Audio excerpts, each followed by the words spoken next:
Welcome. I love these questions in the chat. Get some more questions in the chat, but welcome to the show. We're going to talk about rookie quarterbacks and running backs. We have a long show sheet to discuss many things.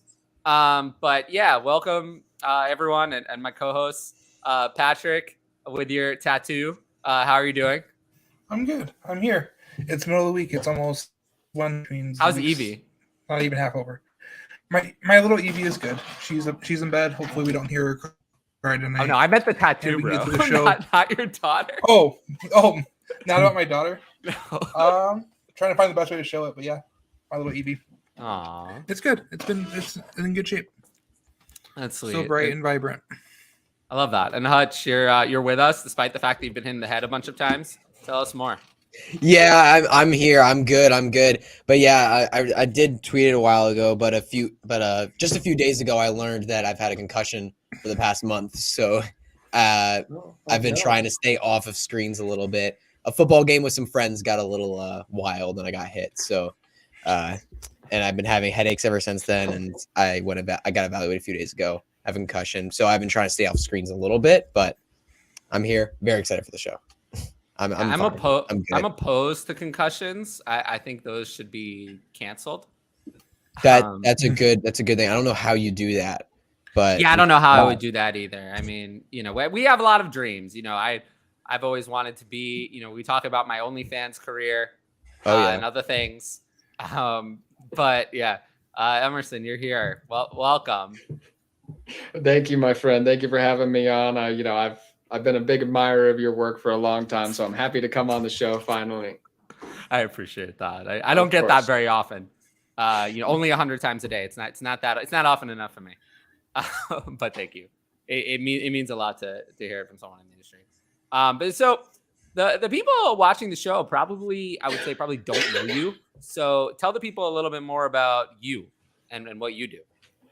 Well, I've been a bartender, server, working in the service industry a long time, and I had never had any social media up until about a year ago, and then I got I decided to get a Twitter account, pop on here, and I wanted to chat some fantasy football with people, and it's really taken off since then. I've started at the Sports Gambling Podcast Network, Fantasy Football Face Off, the Right Way Sports Network, working for all these different companies, doing a couple podcasts a week, writing multiple articles a week. It's been a blast. I've been a long time fantasy football player, for a long time, past 10 years, diehard, in 30 plus dynasty leagues, still. So, degenerate, but, finally got into the content space, and it's really taken off so far. Yeah, it's funny that you say like first time ever having social media. Like I had never had social media until I started like creating stuff on Twitter and doing the podcast stuff. I never touched social media. In fact, I hated it. I still hate social media. Oh, it's awful. But I feel like I come off so disgruntled on Twitter, like everything and like cranky. It's obvious. Like it's. When you have a large following like you get the haters too, though. You know what I mean? I don't get them anymore. No, I don't get them anymore. I mean, they're all blocked already. There's no more. Oh, there you go. I've already blocked all 2,000 of them. I mean, more will come. But I don't block. I think I block one person on Twitter. Like I literally don't block anybody. I just let all the haters do whatever they want. And yeah. Oh, I mean, at the end of the day, any attention is good attention, right? But like, I found that that's true on Twitter, but if you want people to like pay for stuff, then any attention is not good attention. You're actually better off blocking the bad attention, only focusing on the people who really like you. Because those are the people who pay for your products anyway. Yep, exactly that. The people that hate aren't gonna buy something from you. They're not gonna buy anything from me. So they're at the end of the day, we're salesmen. That's what we're doing. We're selling a product. In Elon Musk's Twitter, though, the comments are what drives the algorithm. You know what I mean? So, no, they're not. Not likes. No. It's likes, right? I thought it was comments. No, it was likes. Likes was the most valuable. Yeah, comments are worth nothing.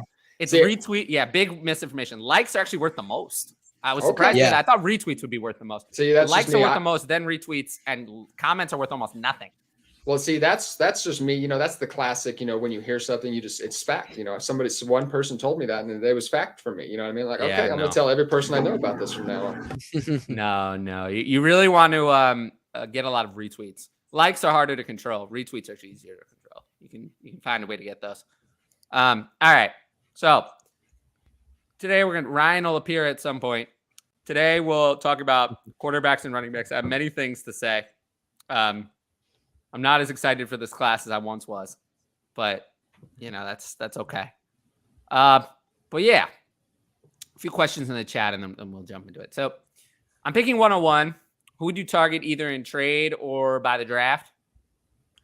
Well, I mean, if you're drafting Bijan, and there's no discussion. Yeah, you had a rant about that on your show. Yeah, absolutely. Yeah. I did actually have a rant about that on my show. I was talking about if you're planning on not picking Bijan Robinson, don't stay at the 101, because there are people in Dynasty who are willing to give up an arm and a leg and the 102 for the 101.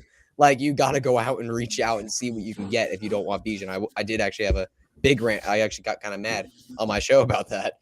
I was just talking. But yeah, if you're at the 101, you pick Bijan, and if you're not picking Bijan, you're making the wrong choice. If you want to pick someone else, trade down. Yeah, that would be my advice. That. Yeah, 100% for me. Yeah, it's kind of, it's just like because you can accumulate so much extra value just by trading down. Like, everyone wants a piece of Bijan. Like, people are gonna be willing to give everything for him. Yeah. I mean, I understand why, but yeah, absolutely. Will Daniel Jones win MVP next year, and why is the answer yes? Well, the answer is no. So no, sorry, Mr. Squirrel. That's Trevor Lawrence's job. Yeah, but I would say that I miss you. But yeah, that's all I want to say about Mr. Squirrel. I thought saying that I missed you would be nice. I think he was focused more on the. I know. Can't please everyone, right? Yeah, no, you can't. Please everyone. I'll see. There we go. That's better. Trey Lance was traded. Where is the most interesting? I think the XFL would be good. That's really what I think. Damn, you stole my line before I could say it. Yeah, because I'm the host of the show. It's my show. My lines. Don't even give your co-host a chance to answer. Yeah, you're just like, man. I'm going to answer my own question before we even get a chance. Look, the Ask Tyler show is going to solo because people want to just hear me answer the questions in 15 minutes and not the hour and 45 minutes of other crap. So, that like, yeah. No, seriously, like that's why that show is going to solo. But I promise we will get to the topic. So yes, ignore me. So interrupt me. Otherwise, you're never going to get to talk. By the way, you have to interrupt me. That's my co-hosts know that, but I always warn the guests. It's really tough to say where Trey Lance could go that would be interesting, because right now in San Francisco is probably the best place for a quarterback to play. I mean, Tyler was saying this last night a lot. Like, San Francisco is the best place for a quarterback to play. Like, if Kirk Cousins next year is a free agent, San Francisco is probably going to be at the top of his list, because this receiving core, this coaching staff, this offensive line, like this run game, it's just insane. Like, this offense is just so perfect that anywhere else you go is probably a downgrade as an offense. I mean, there's definitely places where he could go where he'd be interesting, where he could make an impact for fantasy football. I mean, because of his legs, he can make an impact a lot of places. But I think that if he was starting in San Francisco, I would not want him starting anywhere else because of the offense around there. I don't think he starts in San Francisco, though. Yeah, I don't think so. Yeah, but he's not going to start in San Francisco. We're going to have to go somewhere else. That's the biggest problem. I'm trying to think of realistic places that. What about something like? What if he went to Tennessee? Yeah, that's always the one that's linked, right? Yeah, Rand Cawthorn. That'd be a disaster. That would be a disaster. Just asking Trey Lance, who want to like develop as a passer because he doesn't have that experience in the Titans offense. That's not good. Yeah, seriously. Because that's what was going through my head. I was thinking of all the places that really need a quarterback right now. All of them had like below average receiving cores. Like, you think about Baltimore, if they trade away Lamar Jackson, like that's trouble. Like, that's not a receiving core you want to play with. You talk about, you just mentioned, why is the team going out of my Tennessee? You just mentioned the Tennessee Titans. Like, those are not teams you want to have quarterbacks throw to because their receiving core is not great. So it's really tough. Doesn't it take a quarterback to develop a receiving core? I think that's where you see all these teams that have good receiving cores also have a good quarterback. You're not going to find there's going to be very few that have bad quarterbacks and a great receiving core because the quarterback raises up to the receivers and the receivers raise up to the quarterbacks, and they balance each other out. The team he's at right now is the perfect spot for Trey Lance. Yeah. And, I don't – I'm and not they built around him not being there and not being on the field. Yeah, I'm not ready to discount his starting opportunity for San Francisco yet. Brock Purdy could not be ready for the start of the regular season. He was the last pick in last year's draft. I don't know if he has that kind of security. Sam Darnold, obviously, we've seen what he can bring. I wouldn't discount even Sam Darnold potentially even being the week 1 starter, but Trey Lance does have that upside. I'm not ready to write him off completely yet. If I could get him for something later than the 110, I might pull that in the Superflex league. That's actually exactly what I have him being worth, by the way. Literally, he's on in my Patreon Superflex pick value chart. He's worth. I have him in the same slot as the 110. Okay, that's perfect. That's right around where I would. I will say though that the some of the Dynasty community, I always say that the Dynasty community in some ways has become a lot smarter over the years, but in other ways, there's a tendency to be divorced from reality. That reality is very nice. It's a place most of us live in. Most of us live in a reality. Some people live in a slightly different reality from the rest of us, a slightly different one. Not the real world, a little different. The reality in which the 49ers still want Trey Lance to be their starter. That reality, the non-existent one. That one, not real. Not real. It was over.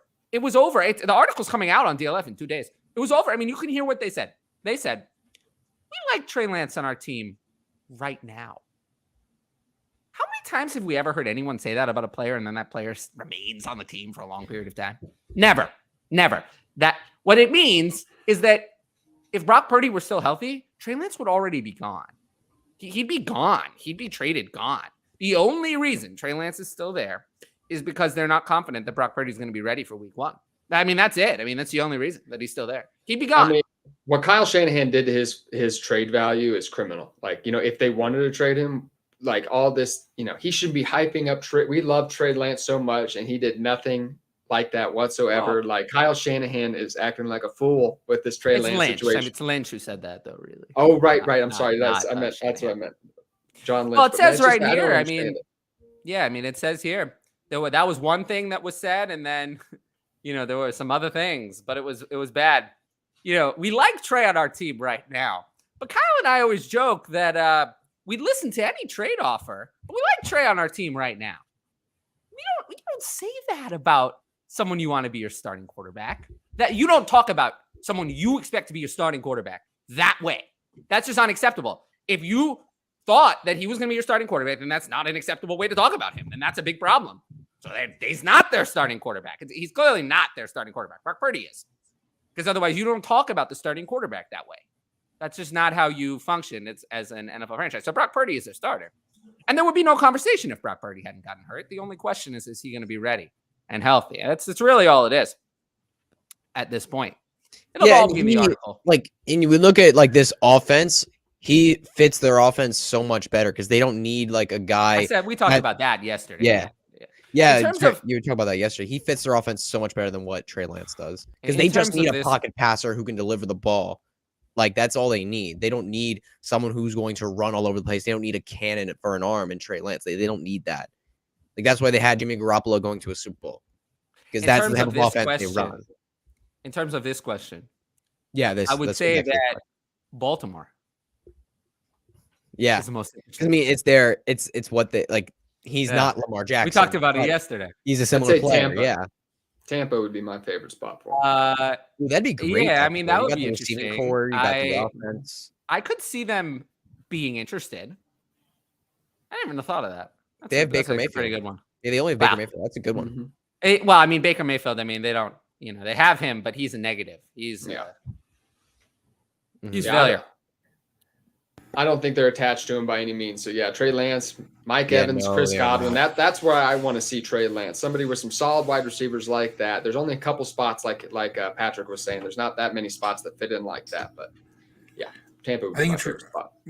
It's really interesting as well as we say the right now in terms of Trey Lance. When today we get news about Mac Jones and the Patriots looking to trade Ooh. What does I that don't do? believe that, though. I just don't know what You his don't- trademark it is. I just don't think he has one.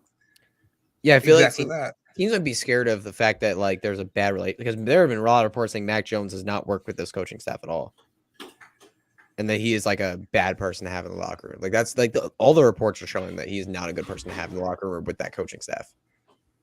And I feel like that definitely would hurt his market. if That they one were trying feels to more trade him. like personality conflicts, though. I don't think Mac Could Jones be. is a bad person. Or Not bad necessarily, locker. no. Not like Carson Wentz. You know, Carson No, Wentz. oh my goodness, not Carson like Wentz, Carson I always had a joke that I didn't really tell enough on the podcast. That Carson Wentz comes to the locker room, there's a bunch of gasoline on the floor, and he takes a torch and he lights everything on fire. You know, that's Carson Wentz. Big torch, big problem, a big arson issue. But it's really what I think of Carson Wentz. It's disgraceful. I'm glad he doesn't have – he's someone I can't stand. But I don't feel that way about Mac Jones. Mac Jones, I think, is a good person who just does not – this is not his way. He doesn't like being yelled at. He doesn't like being screamed at. And honestly, like it sounds like someone I know, me. I don't really like being yelled at or screamed at. So I don't think I would work well with that coaching staff. But I don't think I'm a bad person. But I get it. It's not for everybody. Not the New England way is not for everybody. And Mac Jones is not feeling like the quarterback they want. So I wouldn't be surprised if he goes elsewhere. But unlike Trey Lance, I feel like Mac Jones is still a starter, viewed as a starter in NFL circles. But Trey Lance, I think, is viewed as a failure. So, Trey Lance, someone trading for Trey Lance could be trading for him because competition. Whereas someone trading for Mac Jones, I feel like you're just handing him the job. And to be honest, the team that you mentioned for trading for Trey Lance doesn't really Tampa, which I wouldn't hate. I actually could see that team trading for Mac Jones more readily. That would make a lot more sense. Good, yeah.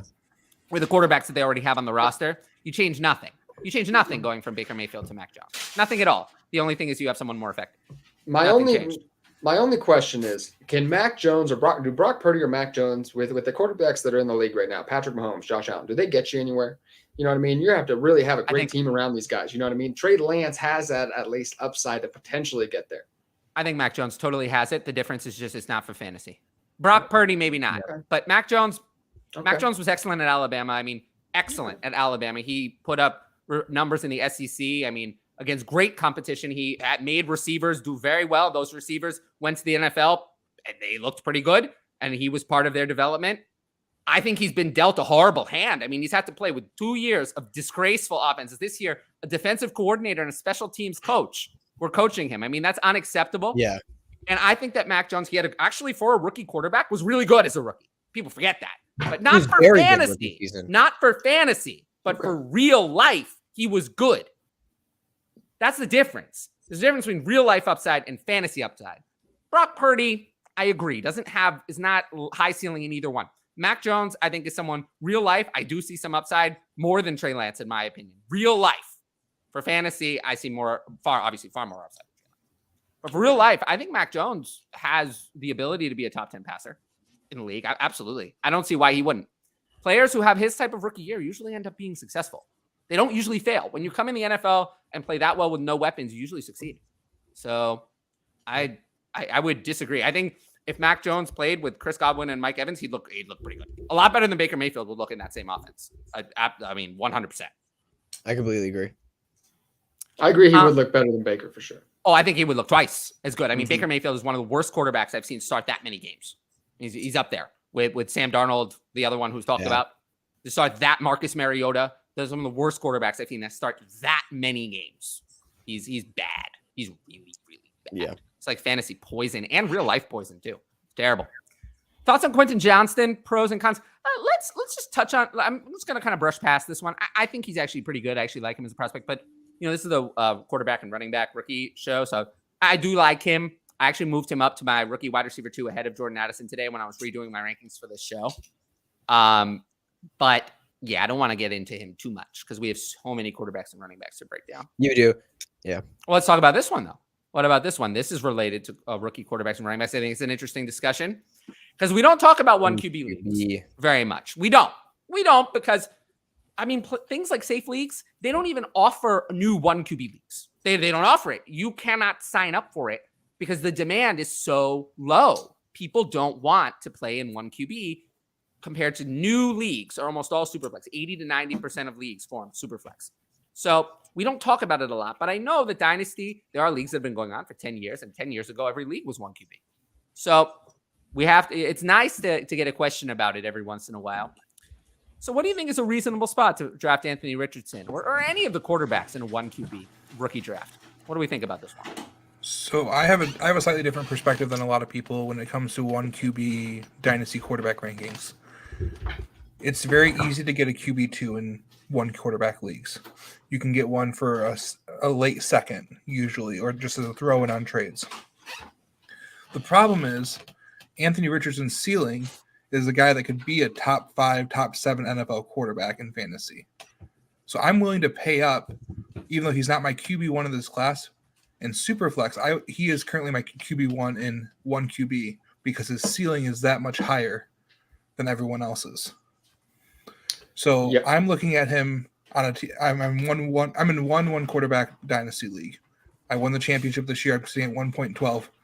I'm looking at him going, would I rather have him there at 112?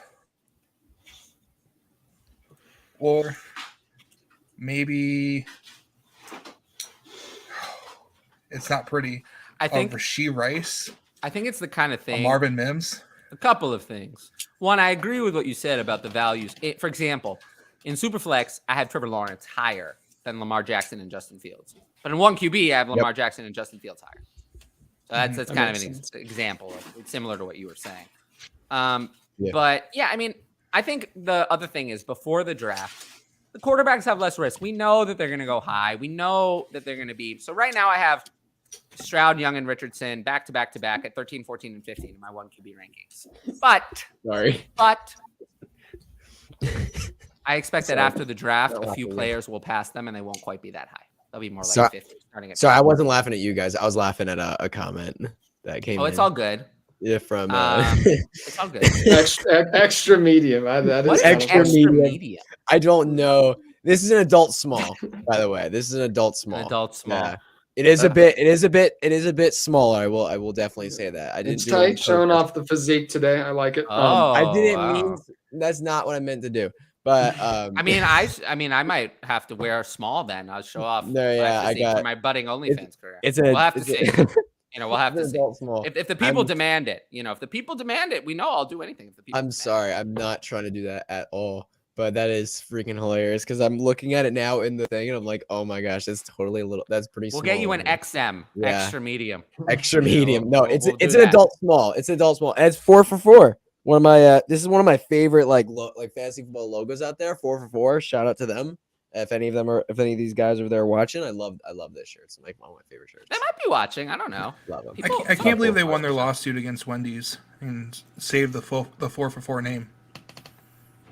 Gavin, in the comments, you're gonna have to wait till Hutch is potentially old enough to start an OnlyFans account for that dance. Unfortunately, to a TikTok dance. You're gonna have to wait till he can start that account. To a TikTok dance. That would take a lot because I suck at dancing. Oh, you know what? One thing I can do in 5th grade, I was part of a ballroom dancing class. It was like a mandatory class you had to take, and I got really good. And I've taught people how to a few ballroom dances. So I can do that, but I cannot TikTok dance. That is a no. That is an absolute no. I'm a really good dancer. I am not a good dancer. In the shower when no one's watching. But, I can't dance at all. I'm like the worst dancer. I can't dance. I can't sing. But at least I'm funny, right? So at least speaking of ballroom dancing, who I here thought you were has going to ever say worn? Speaking of balls, that would be. I was going to say who has ever worn ballroom jeans? Never. I never even heard of that. Ballroom jeans are so nice. There's an actual little gusset cut out in them so that you have extra room for your balls. Quite literally ballroom jeans. I'm learning things now that I had no idea that existed. This is what the show is good for, right?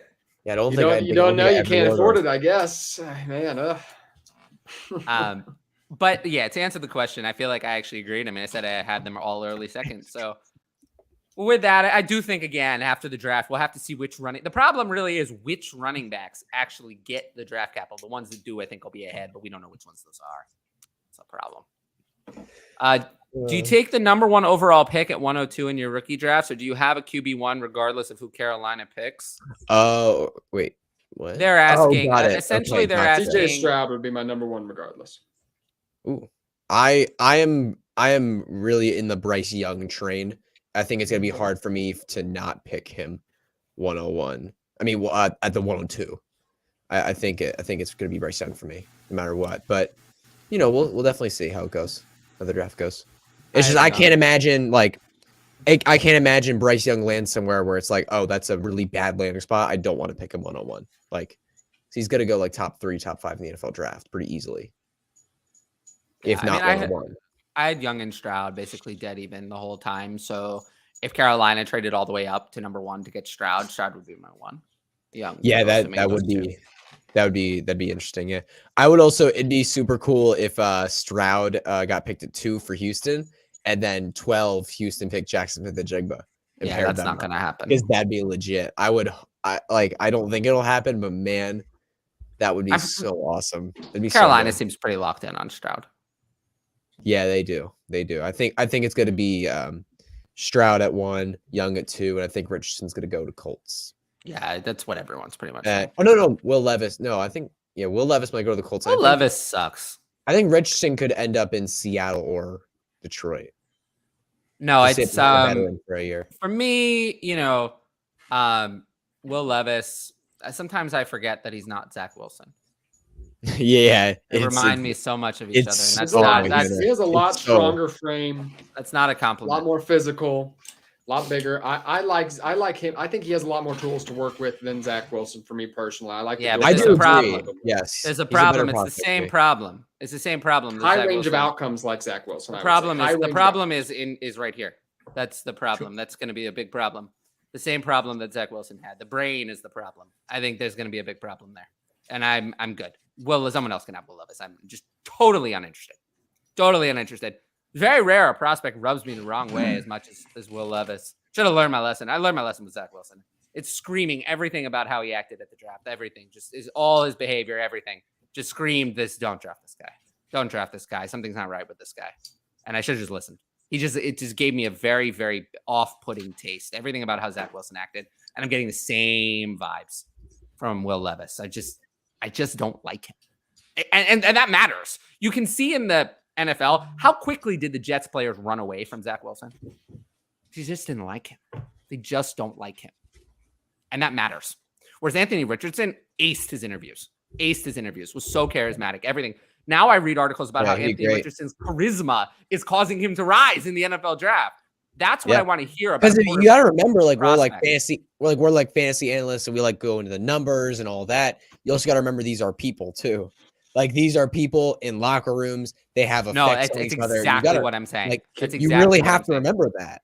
You really have to remember these are all people with feelings and emotions and develop relationships in their teams. If those are off, it's not going to be working out. Just how it goes. Say what you will, but at Kentucky in the locker room, Will Levis does have a lot of respect. The players do love him at Kentucky. I think people loved Zach Wilson at BYU too. Didn't mean that it was going to translate. He's not a Carson Wentz in the locker room or anything like that. Will Levis, the players like him. He's a tough guy. Yeah, I mean Zach Wilson was liked at BYU too, but there's a level of translating from college to the NFL that I have a bad feeling. I have a bad feeling. It's easy to be liked when you're on top of the world. It's easy to be liked when you're on top of the world. When you're the savior, it's really easy to be liked. But then when there starts to be a problem, when it starts to be hard, then that some people are able to get through that and some people are not. And Will Levis just screams not to me. So I'm good. He's just someone I'm going to tell people to avoid. I have a very bad feeling about Will Levis. I'm willing to be wrong on Levis. I will want That's exactly how I feel. I'm willing to be wrong. If I'm wrong, fine, I missed, but I can't. I just can't. You don't want the sunk cost of being wrong about Levis and drafting him and having him on your team and having too many shares of him. Yeah, I don't want to have any shares. I just think he is so bad. I don't want to be in August of 2024 trying to sell Will Levis off my team because he is a cancer, and I'm looking at it going, I hope I can maybe get an early third for him. that's where I don't want to be in 16 months. That would Yeah, suck. That would suck. it's just And that's where Zach Wilson fans are.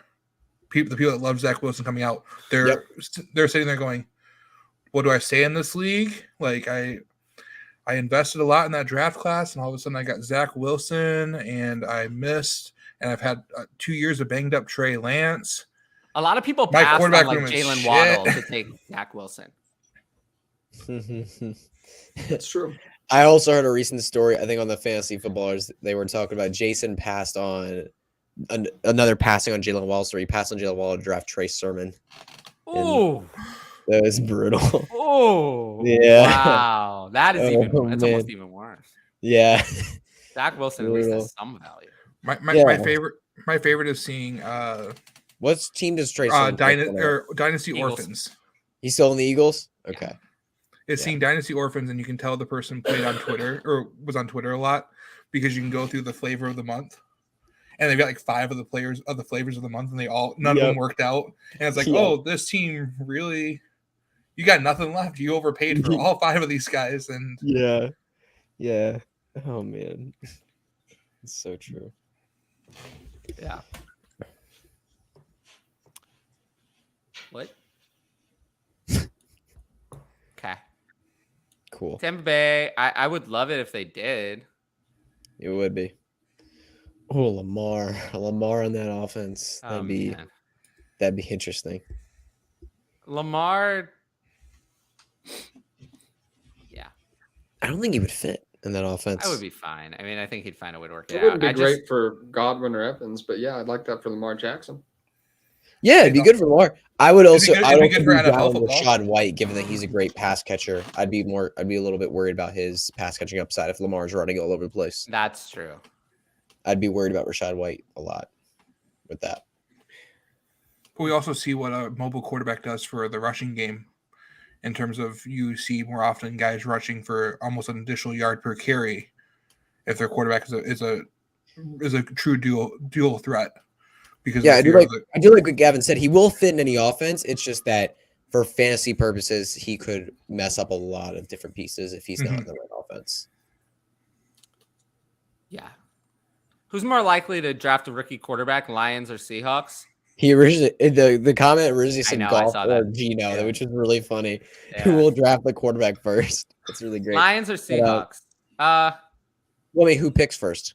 Seahawks. But I mean, So Seahawks picks first. But yeah. Goff's not locked up on a contract like Gino is, so No, that might yeah, be- that's true. Need- Yeah, need- Goff has one more year, right? This is last year. Yeah, I think so. That makes Gino's sense. contract is 3 years, but it's so Essentially, front loaded with the guarantees is. that they can walk away after this year, They could. and It would be okay. it's super easy out. But if he shows Yeah, up and he's amazing, they've still got him for cheap, cheaper than someone else at that rate. But Yeah, I think the first team to take a quarterback of these two, I think it would be the Lions, because I think they're really like just a couple pieces away from being a real contender. Like they may have made a lot of good moves this offseason, and they are set. If Jared Goff really doesn't work next year, or not next year, not next year, but if they don't believe in Jared Goff to be their guy, they could absolutely take a shot on a quarterback for upside with Anthony Richardson if they really want to. Neither I think team's that's- going to be. I think that'd be a just, solid move for them. I don't think that'd be horrible. Yeah. I think there's better options, but I wouldn't hate that. Lions fans love Goff. They Neither do. team's love going to be Goff. picking early again, though. The team loves Goff. They do. They love they, Goff. they I live in Michigan. They're like, Goff is our quarterback. We're behind this man. And I don't. I don't know they how see it much I as agree. they I see it would- I as wouldn't want. I don't think he's gonna. do they it. pillaged the Rams in that trade. That's the way Lions fans see it.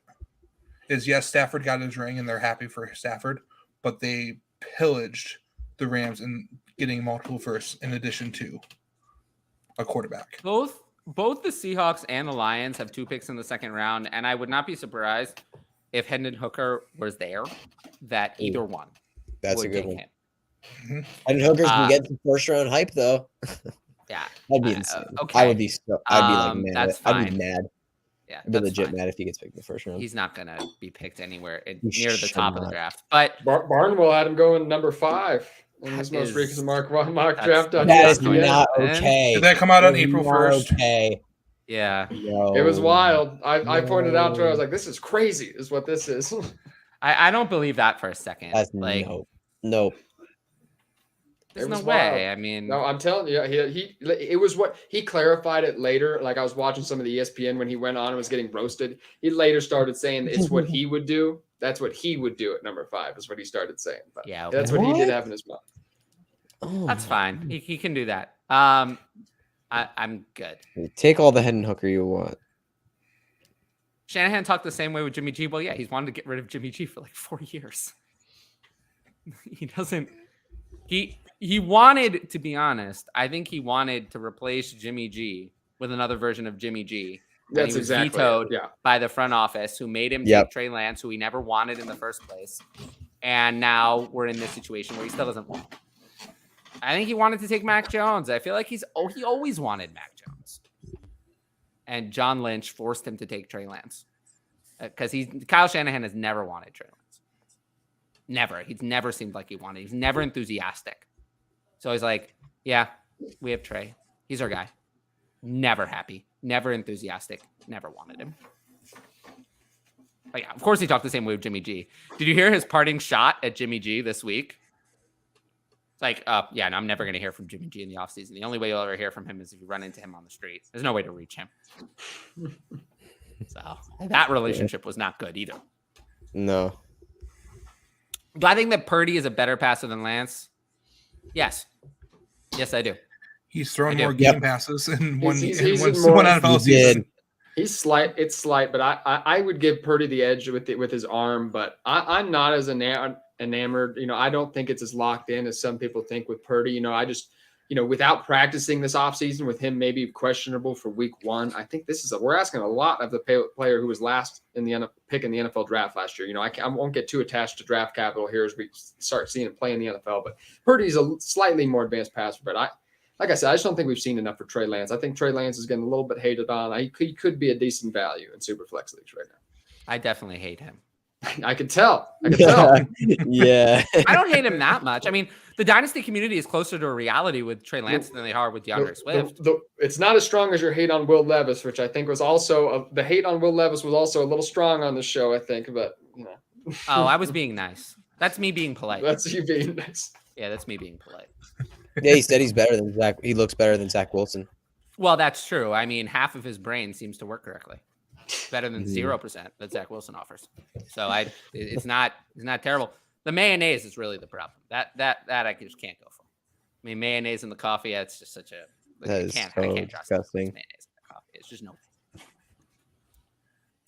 Tampa is one of those teams with the best wide receivers and bad QB room. Well, yeah, but they had Tom Brady up until this year. So this is just now they have the leftovers and they have to replace the quarterback. So it does happen. I do remember this, and I know what you're talking about here, but we won't spend too much time on how Mac Jones is dirty. Where would Jameson Williams rank among the incoming rookie wide receivers? 2 for me. What Jameson Williams are we talking about? Because it's not the same.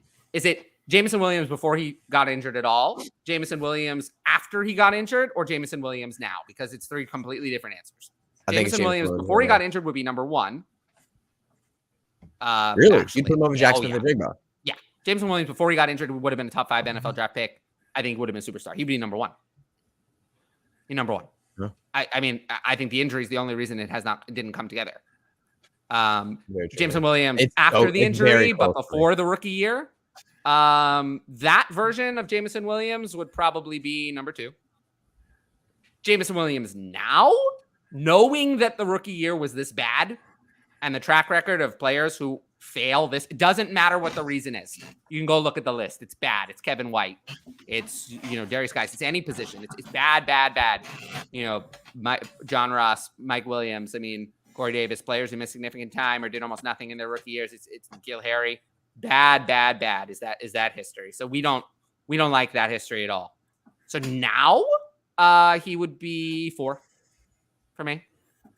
Jason, Johnson, and Addison probably, and then yeah, it would be interesting to see after that if there's another receiver, but he would be clearly at least fourth. You are right about that. Only 2 top 24 wide receivers last year had less than 500 yards their rookie season. One of those was Devontae Adams, but but it was, I feel like we did count. We knew that he wasn't going to have a big rookie year when we drafted him last year. True.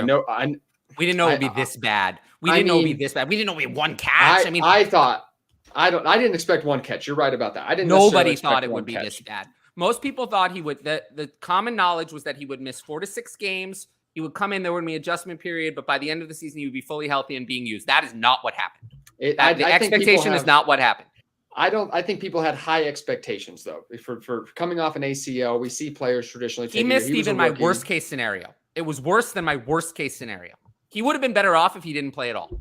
This is worse, actually. I agree there. Oh yeah, this is actually worse than not playing at all. For his perception on value. I don't necessarily it's worse for my value of him. I would rather he didn't perception. Play. I agree. This is worse. I mean, when you do look at it though, like when you look at the snaps he got and the actual targets he got, he barely played.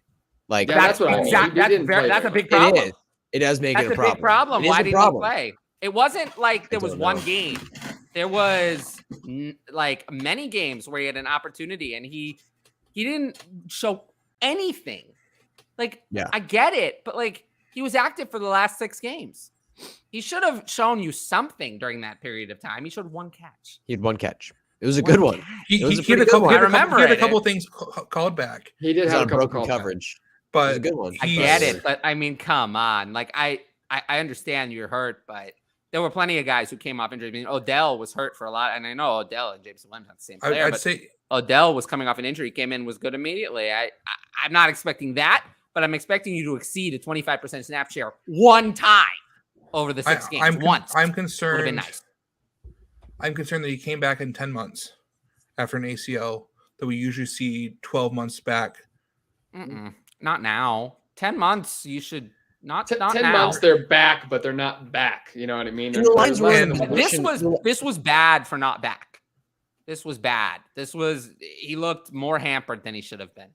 So I think it's fair. I'm fine counting it against him. You also got to think about the lines in a team situation. No, sorry, go ahead. Yeah. Oh, no, I was just going to say, for a player that depends on his speed and physicality as much as Jameson Williams does, it doesn't concern me that we knew he was a little bit of a raw in other areas of his game. So it's not as concerning to me as, just the 1 catch would normally suggest.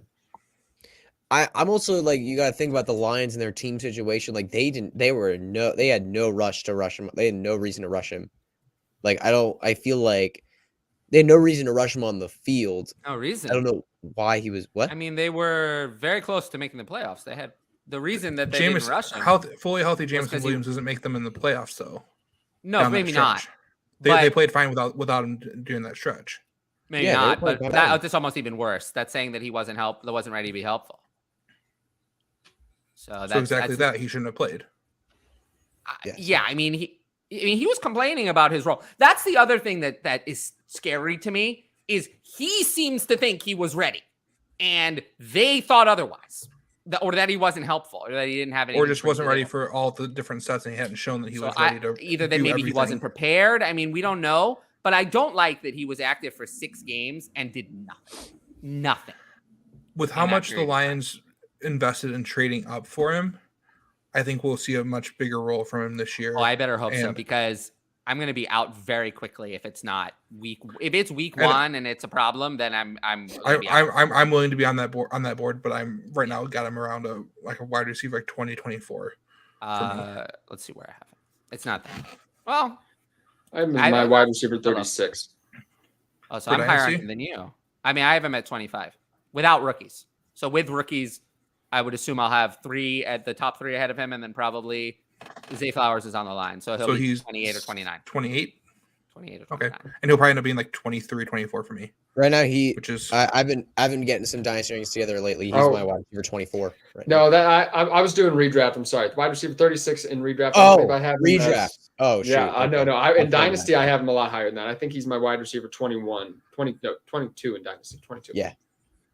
With rookies or without? Without rookies. So 25 for me without rookies. So it's not that different. Yeah, I don't have rookies in there yet. I'm still adding them. So he'd be 25 with rookies. Yep. I think he's number 2 or number 3, maybe behind Quentin Johnson. It's close. Man, have James JSN Williams ahead is of tough. him. But I agree with what Tyler said. If he's not showing things early in year 2, then we're going to be in some big trouble with James Williams. He's got to show it. He's got to show it. No, it's to me with Jameson Williams is very simple. He comes out week 1 and plays 80% of the snaps, and then everything is fine. I don't care if he produces, but he plays 80% of the snaps. He has a starting role. If he doesn't, he's just done. I'm done. He's dead to me. I'm going to sell immediately. First sign of trouble, because then I know what I thought I was getting is not what I have. Because if he's not ready by week 1 to have essentially a starting role, then he's no good. I don't want to hear about that. He's had plenty of time. He had a whole offseason. I don't want to hear another excuse. So if he's not ready, then then we have a different value proposition. We're in a different value proposition, a different situation. And then I'll just sell before the value goes out the door. So he has one. It really is one chance. And I don't need to see him produce, but I need to see him play. I need to see him play. He better play week 1. That's why, high risk, high reward. Because I also believe there's every chance in the world. He comes out week 1, plays 85% of the snaps, and has 9 catches for 120 yards and 2 touchdowns. That's very possible too. Oh yeah. And then I'd be all in. But he's someone, first 2-3 weeks are everything. I'm not waiting 6 weeks. Oh, we're getting back to this. I keep looking back at my camera and I'm like, dude, this is the smallest shirt ever. I feel like I need to change my shirt and put a sweater on. Think so? I might. Wow. Oh man. Wait, Henry Ridley or Herbert? Oh, Henry. Yeah, Henry. Derrick Henry. Yeah. What? Yeah, this is not even. Yeah, close. that's not a question. That's Henry. I was trying to think of I don't somebody else who understand was the love Henry. for Khalil Herbert. Yeah, I don't either. I'm not in on Khalil Herbert at all. Wait. RB3 maybe, nice value in that range. Yeah. I'm not Ridley in on and Khalil Kirk Cousins Top or 35, 30 running back, sure. wait, what? I think they're asking, would you prefer the receiver duo of Christian Kirk and Calvin Ridley, or Mike Williams and Keenan Allen? Oh, Yeah, okay. that's what they're asking. Oh, okay. In Dynasty, okay, obviously, okay, I'd prefer okay. Christian Kirk and Calvin Ridley because, there's more. The age is more favorable on that side. Ridley and Kirk, just for the fact that I know they're going to be on the field. How can you count on Keenan Allen and Mike Williams just be on the field at the same time next year? For a significant portion of games. They didn't do it last year. Didn't do it last year. Not going to do it this year, not. probably. Yeah, for me, Ridley. Ridley and Mike Williams have some sort of similar value, actually. But I'd much rather have Kirk over. Kirk is like Keenan Allen 4 years ago. Like, not that he has the same skill set, but Keenan Allen, I think, is washed. So I think he's in the Keenan decline. Allen. TikTok dance. You gonna do it? No. Can you do the Gwitty in the cafeteria? I don't know what that excuse is. The me? Gwitty in the cafeteria. Okay. I figured that out. He's whittly gwittying. His Whittly Gwitty. What the fuck? That it's a TikTok thing. I don't even have TikTok on my phone anymore. I deleted even it a know long time ago. TikTok? I deleted it on my phone a while ago. Hmm. But Yeah, I don't know anything about that. Huh. We love a college wide receiver quarterback combo in the next level. It hasn't shown to be much really in terms of Joe correlation. Burrow, Ja'Marr Chase. Well, sure. I mean, Ja'Marr Chase would have been good with anyone. Yeah, but I mean, like them together is pretty special. It hasn't. I don't think it's really shown to be. I mean, Justin Jefferson's been just fine without Burrow. Like it. Yeah. Well, yeah, he was an elite player. Sometimes it comes up, but it's not. It's not something I like worry about. I do think Chicago could take JSN at 9. I don't think that's unlikely. But I think they have to take offensive line. I like Paris Johnson there if he's still there. Yeah, that's the main thing. Main choice I see for Chicago. Yeah, that's a good one. JSN mostly I've seen mocked at 12. It's been the most popular. Yes. As the first wide receiver taken. If Hooker and Levis both go first 2 rounds in the real draft, it's too heavy. The hate No, on Levis I is don't too want heavy. Hooker either. I don't want Hooker at all. I don't No. know. Don't take the fact That's just because I dislike crazy. Will Levis doesn't mean I like Hendon Hooker. I don't like Hendon Hooker at all.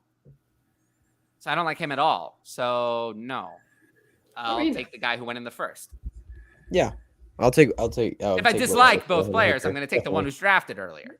Hendon Hooker Hendon Hooker has some stuff to like in Superflex leagues. Like, obviously the extreme high-end outcome would be like a Derek Carr. You know what I mean? But he has it in him. It's a possibility. He's an older prospect. I don't love that. We haven't seen a lot of those work out in the NFL. But I mean, Will Levis is old.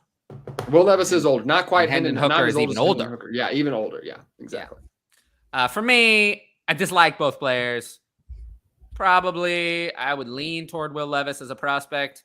Part of the reason why I don't really evaluate them the same is because the whole process, I've known that Will Levis is going to go in the top 10 more than likely, and Hendon Hooker is struggling to, now he's solidifying himself as a second-round pick. He's struggling to get into the back of the first, so I really haven't thought about them in the same thought pattern. But I think even as prospects, even forgetting draft capital entirely, I'd prefer Will Levis. I have more problems with Hendon Hooker, who I just don't see. I don't see it. I don't know. I don't see starting quarterback. I don't get it, I guess. I'm good on Hendon Hooker. I see backup. Most likely, yeah. Yeah, I see backup. Yeah.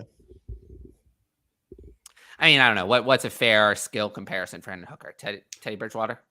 I mean, like, and a fair skill set, not that I expect him to get there, but like a Kirk, like, I mean, he has the tools like a Kirk Cousins, like he can make the throws.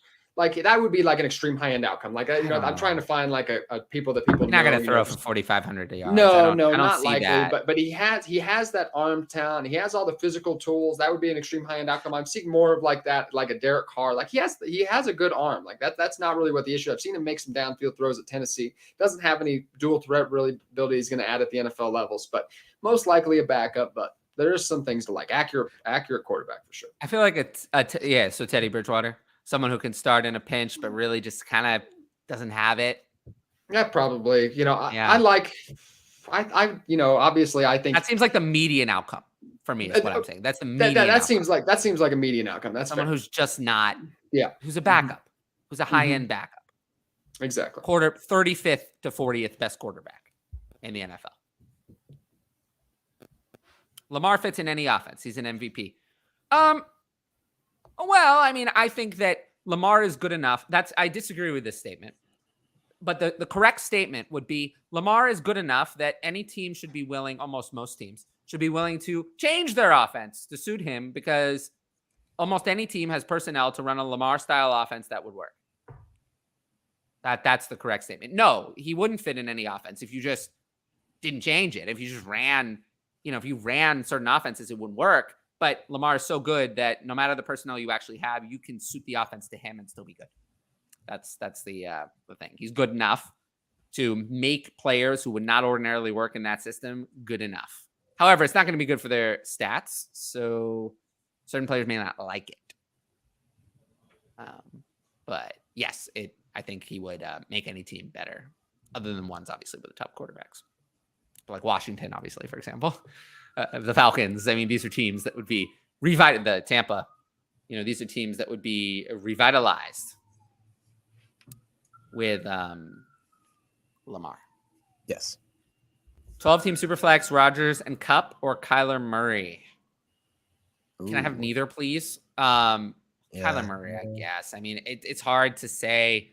It's hard to take a 39-year-old quarterback and a receiver who's about to turn 30 over a quarterback with a contract through 2026 that's impossible to get out of, who's 25, 26 years old.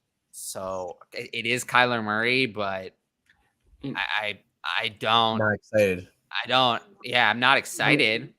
I'm not excited, but it is Kyler Murray. The values on the Kyler Murray side. But here's the thing, though. If you're competing this year, because Kyler's injured and he's probably not going to be ready for week 1. I still think Kyler. I'm always a value guy. I like Kyler Murray. He's still finished. I know people don't like him, but he's still finished 7th or 8th. I think the points per value side is with Kyler. Yes, value side is with Kyler. Yeah. Yeah. But if you're competing this year, I'd rather have Rodgers and Cup. Well, if you're competing this year, I mean, Rodgers and Cup are going to give you something, and Kyler's going to give you nothing. Yeah. So exactly.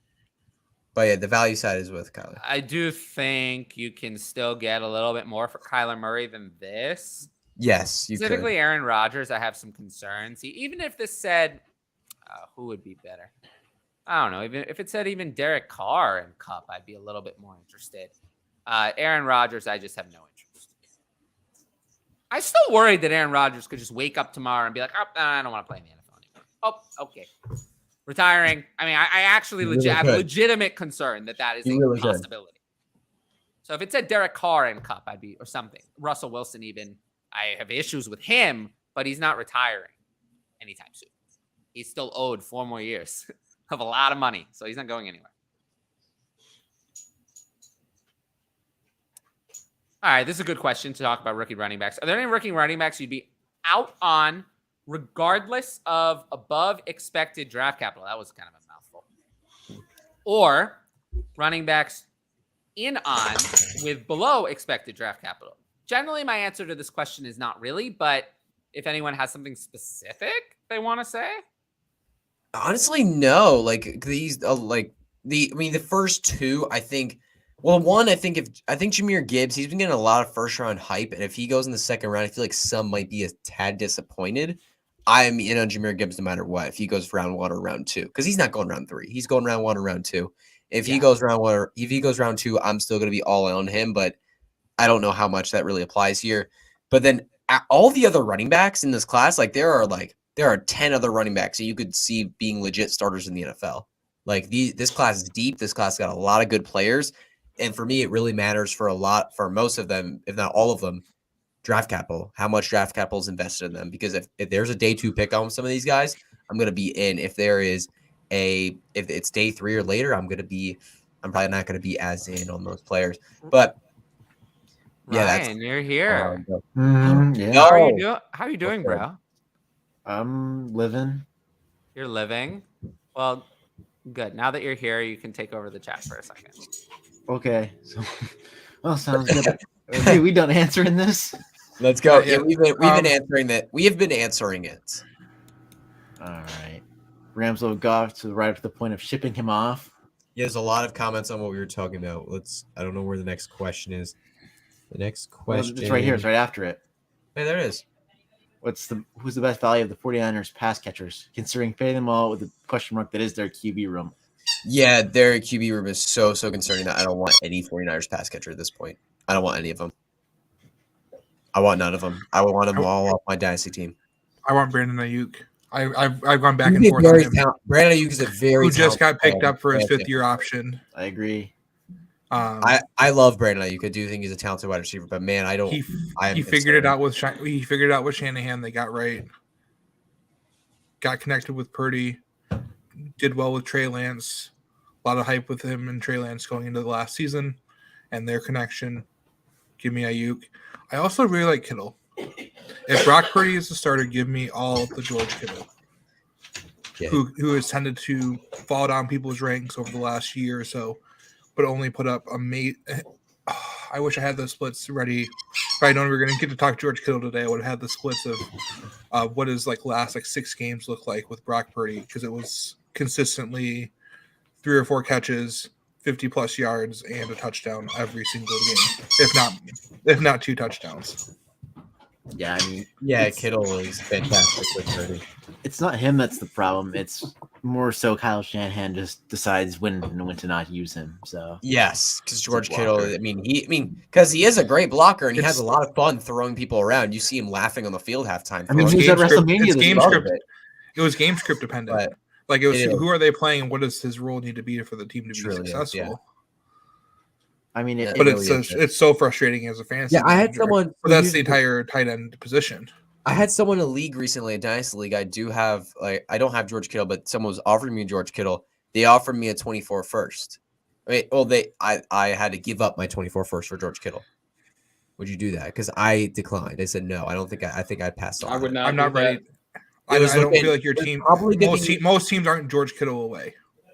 Yeah, no. It was probably like a mid to late based on the team. I mean, obviously things could happen. This team could fall apart. This team could do great, but it was probably gonna be a later first. I in a super flex league, I declined it. I'd rather give up a late 23 first. I would send 110, 111 for it. Yeah. 110, 111 for Kittle. I think that sounds fair. Yeah. I think that sounds about fair. When you looking at 110, for me, the 24 first cutoff is like, if I can send my 108, 109 for a random 24 first, I'm doing it. Remember when that was 102? Yeah, I think for me that's around 109, 110. because man, it's so crazy. Like I have the 107 in a Dynasty League Superflex League right now. I've been trying to trade it away, but no one wants it because there's such a clear drop off after 106. It's insane. Because after the first three quarterbacks and after JSN, Bijan, and Gibbs, it is such a big drop off. Nobody wants my 107. I can't trade 107 is going to be dependent on what draft capital happens for the wide receiver 2 of this class. Yes, absolutely. If Quentin Johnson gets the top 14 draft capital, you could see him shoot back into that pick 7 range for picks there. But back to like Dynasty, like tight ends. Last offseason, I sent away Mike Gesicki and got a 24 first for it, and I'm just sitting there holding this guy's 24 first, just looking like a top 4 or 5 pick. Oh, I got that from Mike Gesicki. Brutal. That's brutal. And he was my backup tight end on that. Oh my god. Oh, well done. Well done. Oh my goodness. I love it. I don't always make good trades, but when I do, I make sure I brag about them. I feel bad. That's always a good move, you know. And then everyone listens to me and they go, "Oh, I'm not going to send you any more trade offers because you're just going to brag about it when you feel like you win." Yeah. Oh well. Do we answer this? Yeah. We did. Yeah. Russ is my QB4 in a super flex. That's nice. Yeah. What would you look to acquire for him? Wide receiver? I don't know. I mean, Russ has some value still. I mean, I still think he has. I think he could see a rebound with Sean Payton. So, I mean, I would probably want somebody like DJ Moore, just off the top of my head, somebody equivalent value of that. That was on my list, actually. How about Treylon Burks? I would prefer Russell Wilson. Really? Oh, I prefer Burks. I prefer Treylon Most Burks. Definitely. No, and this is super flex. Yeah, I prefer Russell Wilson. Give me the quarterback outside the Tennessee offense. I'll take the quarterback. I'm good on that. I'll take Treylon Burks. I would take Treylon Burks was really good. I Burks. was actually very surprised. I was very impressed. And he had his moments for sure. Yeah, no, I'm very excited about Treylon Burks. Oh yeah, he is. He's set up for a big year too. Who's passing him the ball? Ryan Tannehill. Yeah. Luckily, it's not Russell Wilson. I'll take Ryan Tannehill. Okay. Let's see. Russell Wilson was so bad. I think Tennessee is going to make a trade up or a trade for a quarterback. I am very excited for that. They have to. I mean, you can't roll with Russell. Or I was going to say maybe Russell they'll trade for Trey Tannehill. Lance. I mean, that was a report that was flown out there, and it feels like that should have some legs to it, to be quite honest with you. Because it makes sense because Ryan Tannehill's a 2024 free agent. You're going to pay him a ton of money this year. If you're quarterback, because at number 3, you might get Anthony Richardson, a guy who you might want to sit for a while, let him sit for most of the year, and then let Anthony Richardson take it. We'll have to see. Yeah. I would say if I had Russ, I'd look to get rid of him. Well, I still could. I would as well. I'm kind of not a fan. I'm very, very worried about Russ. Fair enough. But my favorite part is that his coaches will not be allowed in the building this year. That's one of my favorite things. When Sean Payton did that interview, they asked him like, "What do you think about Russell Wilson's coaches having their own office and him being able to have his own office?" And it's like, "Oh, that's foreign to me. That's not gonna take place here." It's like we're finally having some discipline. I like it. I don't know. When did I become the king of discipline? I'm like a total mess. I don't know. Yeah. What is this? Does look like a perfect Kool-Aid cup. Is that a dog? Yep. My bulldog's hopping up. Oh geez. She's gonna try to throw me off here. She's gonna try to unplug something, I'm sure. Wait, where are you from? I'm from Kansas City, but live in Colorado now. Oh, I love Colorado. There's a lot of weed there. There is. That is a true story. I have on every single corner. They're in New York City now, Jay. It's everywhere. I mean, I'm from Kansas. That's about the only place that doesn't have them anymore. I know. Yeah, it's not Kool-Aid. Not Kool-Aid. That's upsetting. Oh, geez. Yeah. Raina, Drink Kool-Aid. are you talking on the podcast now, Raina? I want to hear you talk on the podcast. Oh, she's got all the wrinkles. There we go. Maybe. Oh, I should do some of the voices I promised yesterday. I have a whole repertoire of voices that I do. What? I can't let you guys hear the voices that are going on in my head. They lock you up for that shit. Oh, really? That's topical.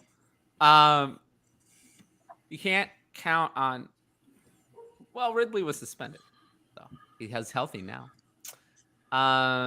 Stetson Bennett. Any interest?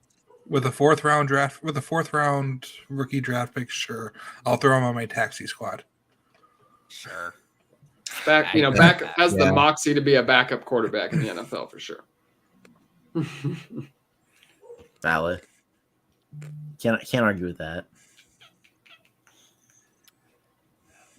Yeah, but he did get hurt though, and the track record of this type of player is very bad.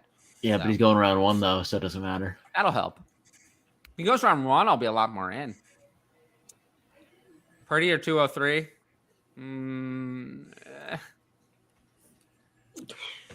I'll take 203. Yeah, 203. I think it's a super flex, right? Yeah, Yeah. 203. Yeah, I would take. Yeah. I Yeah. think Purdy's a starter, and he's still 206, 207 break line for me. Mm-hmm. So give me that pick.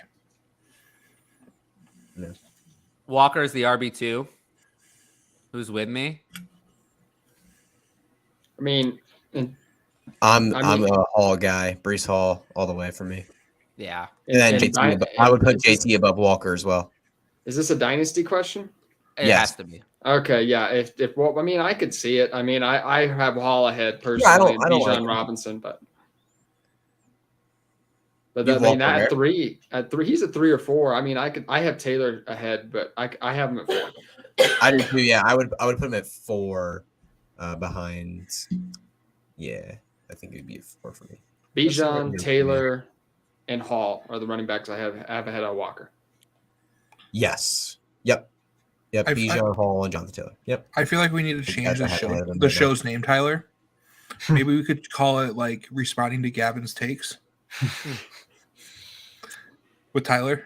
with Tyler. Well, I would always say if you enjoy the show, make sure to like, leave a comment, and subscribe to the channel. Because who knows? There might not be a show next week. We might not be alive next week. Who knows? As a wise man once said, you never know. Jimmy Garoppolo might not be alive on Sunday. We'll have to see.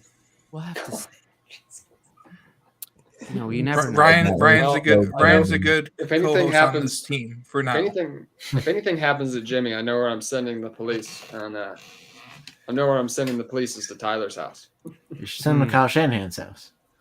Oh, Well, I that's don't know. I don't think anything is going to happen to Jimmy. He's way too beautiful to have anything happen to him. The world needs him. Waller, Ingram, and Joku, rank them.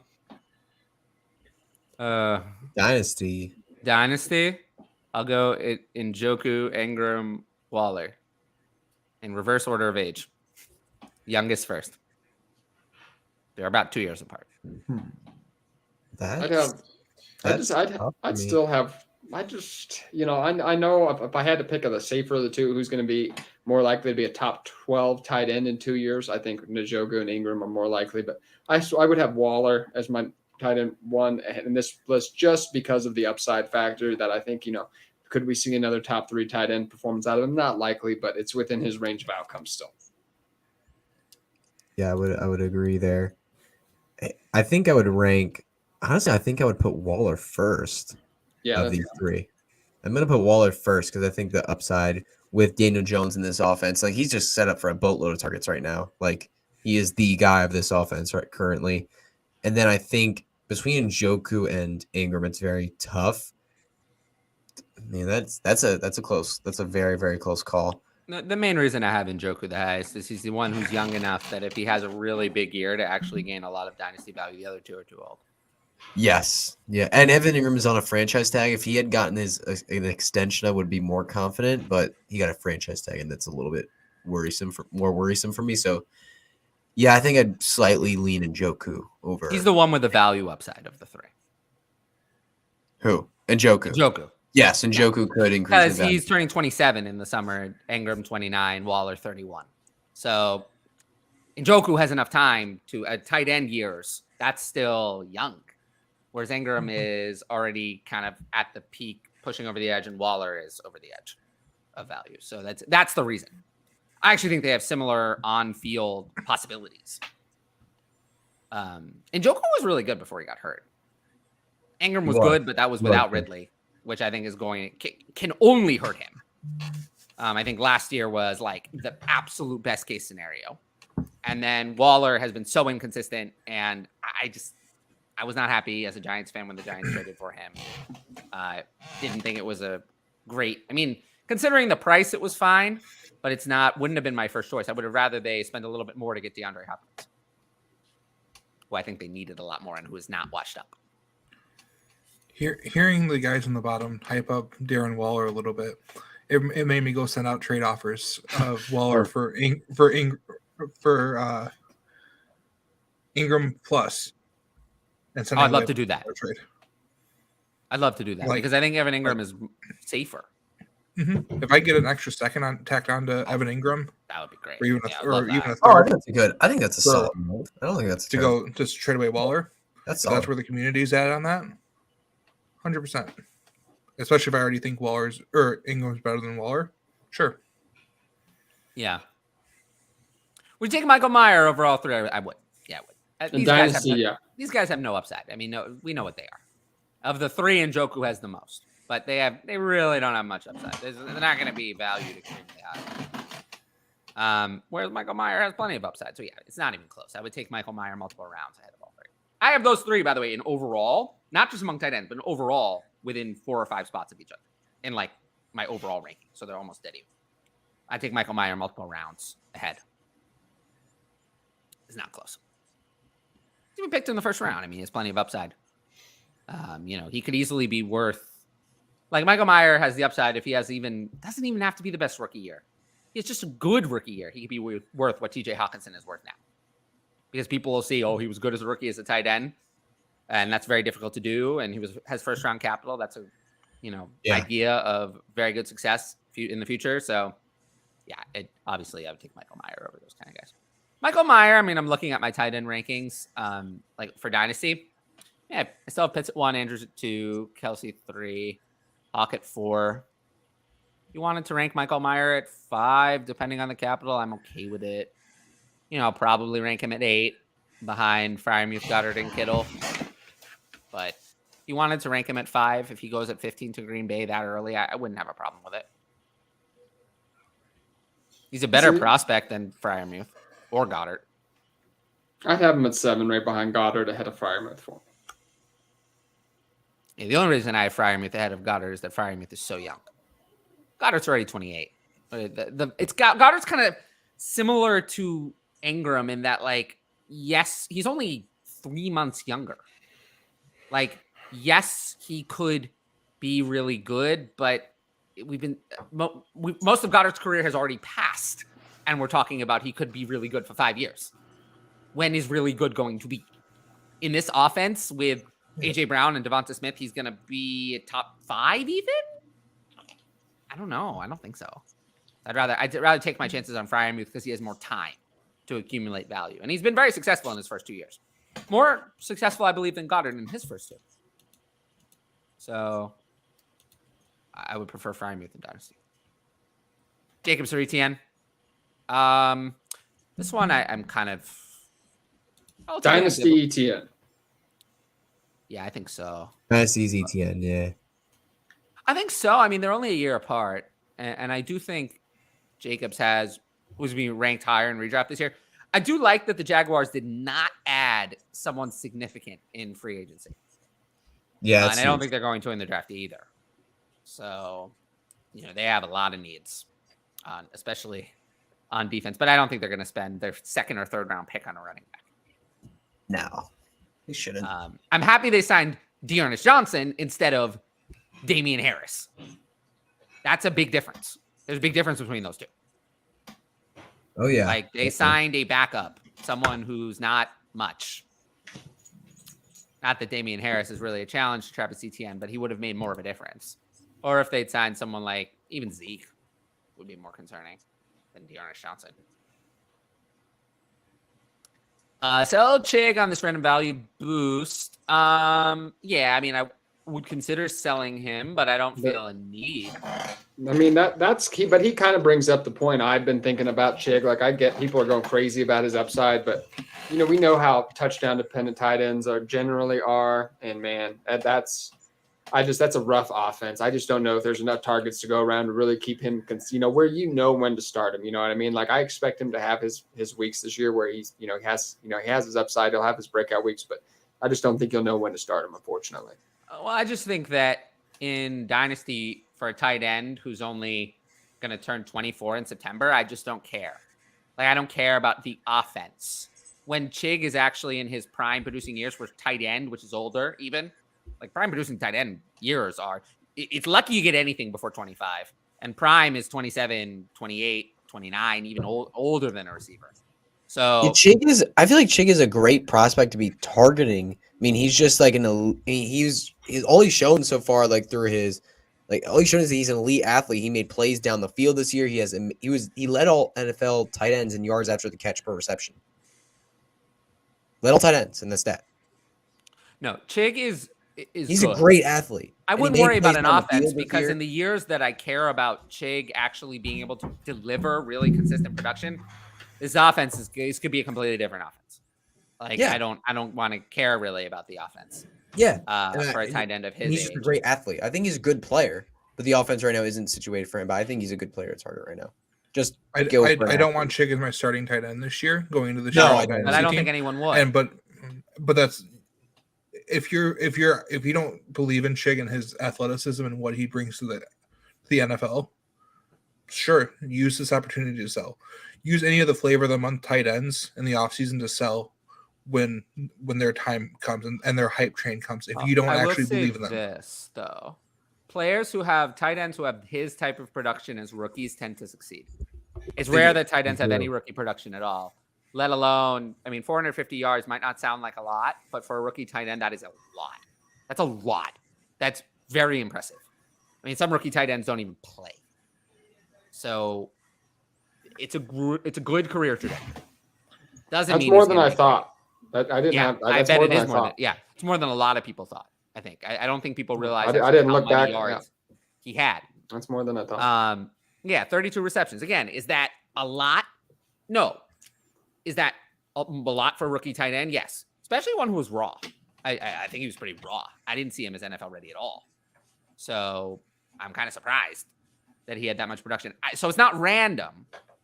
But for sure, it's not random. No, it's not random. I will say though, there are some people treating him as if he's a sure thing, which he's not. He wasn't a good prospect. He was not a good prospect. So he was not a good prospect. And yes, he was good for a rookie tight end, but he still has not delivered. So he's not a sure thing. There are plenty of players who've been like this. Cole Kmet was one of them, who had kind of like a pretty good rookie year, tight end year for rookie, and it just 3 years later, it's 2 more years later, it just never really kind of came together. So it's not a guarantee.